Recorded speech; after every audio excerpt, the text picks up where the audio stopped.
안녕하세요. T컨설팅 최명석 원장입니다. 오늘은 이 드라마 이야기를 좀 해보려고 합니다. 여러분 혹시 슬기로운 감방생활이라는 드라마 본 적 있으십니까? 거기에 보면은 여러 가지 배역이 나오는데 굉장히 배역 하나하나가 입체적으로 잘 구성이 되어 있거든요. 근데 그 중에 팽부장과 나과장 그리고 교도소장에 대한 이야기를 해보려고 합니다. 먼저 설명드리면 팽부장은 약간 MBTI로 따지면 F 같은 사람이에요.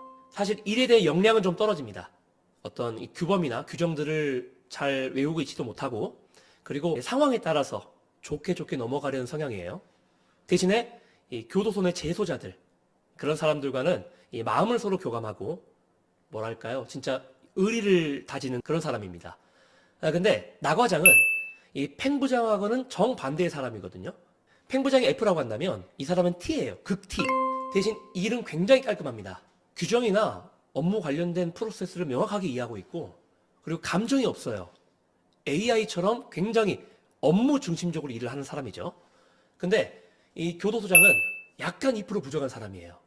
물론 능력이 있으니까 교도소장까지 올라갔겠지만 교도소 내에 자신의 어떤 업적이나 미담들을 공중파나 어떤 미디어에 노출하고 싶어서 난리가 나는 사람입니다. 그러다 보니까 보통 팽부장이나 그리고 나과장이 싸우게 되면 대부분 나과장의 말이 맞아요. 그리고 실제로 교도소장도 나과장의 손을 들어주는 경우가 많이 있거든요. 근데 어느 날 이 팽부장이 적당히 넘어갈 수 없는 큰 사고를 하나 치게 됩니다. 그래서 나과장이 이 기회를 놓칠 수가 없잖아요. 교도소장한테 가가지고 소장이 이건 절대 안 됩니다. 반드시 이번에 팽부장 처리해야 됩니다. 징계해야 되고 필요하면 다른 교도소로 보냅시다.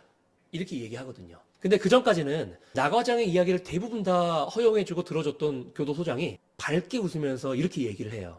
싫어! 나과장이 어이가 없잖아요. 당연히 자기 말이 맞는데 그리고 이때까지 잘 들어줬는데 갑자기 이번에 왜 그러지? 교도소장이 나과장한테 이렇게 얘기하거든요.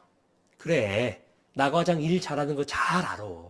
나과장 같은 사람 없으면 우리 교도소 잘 안 되는 것도 내가 다 알고 있어. 근데 팽부장 같은 사람도 한 명쯤은 있어야지 라고 이야기하거든요. 저는 이 대사가 저한테 굉장히 깊게 다가오더라고요. 왜냐하면 제가 이 면접 컨설팅을 하는 사람이잖아요.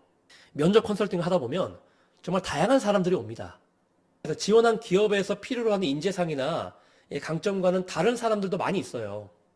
근데 문제는 뭐냐면 그 모든 사람들이 그 회사가 추구하는 인재상에 맞춰서 자신의 장점을 구성해 온다는 거예요.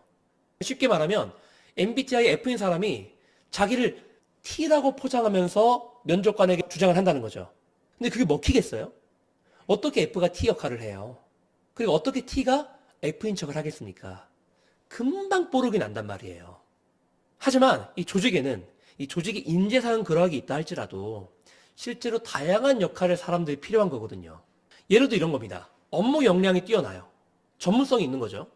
예를 들어서 관련 자격증을 취득했거나 관련 분야에서 수년간 일한 경력이 있거나 이런 사람 필요하죠.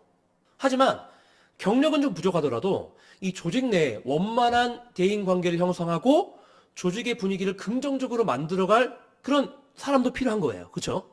약간 업무력은 떨어지고 대인관계력은 좀 부족하더라도 어떤 회사의 잘못된 점이나 그리고 개선해야 될 점 그런 부분들을 파악하고 분석해내는 나과장 같은 사람들도 반드시 필요하다는 거죠. 그러니까 면접을 준비할 때 특히 자소서를 준비하고 면접 시뮬레이션을 진행할 때 가장 중요한 거는 내가 어떤 사람인가를 스스로 자각하고 나의 강점이 이 기업의 이 직무에서 최대한으로 발휘될 수 있는 그런 내용들을 스토리화 시켜야 된다는 거죠. 나는 이러한데 마치 이러한 사람인 것처럼 억지로 날 껴다 맞추잖아요. 그러면은 합격할 수 있는 가능성이 계속해서 내려가는 겁니다. 물론 운 좋게 합격할 수도 있어요. 하필 너무나 천운 하늘이 도와서 그때 하필 나랑 같이 들어간 면접자들이나 지원한 모든 지원자들이 완전 마발이었을 때 그 중에 그나마 내가 낫다 싶으면 합격할 수도 있죠. 하지만 그런 사람들은 면접 합격 불합격 여부가 중요하지 않습니다. 합격한 뒤에 회사 생활을 시작할 때 더 큰 고난과 힘든 일이 찾아오게 돼 있어요. 왜냐하면 내 모습을 그대로 어필하고 있지 않았으니까. 언젠가는 가면은 뽀록이 난다라는 거죠.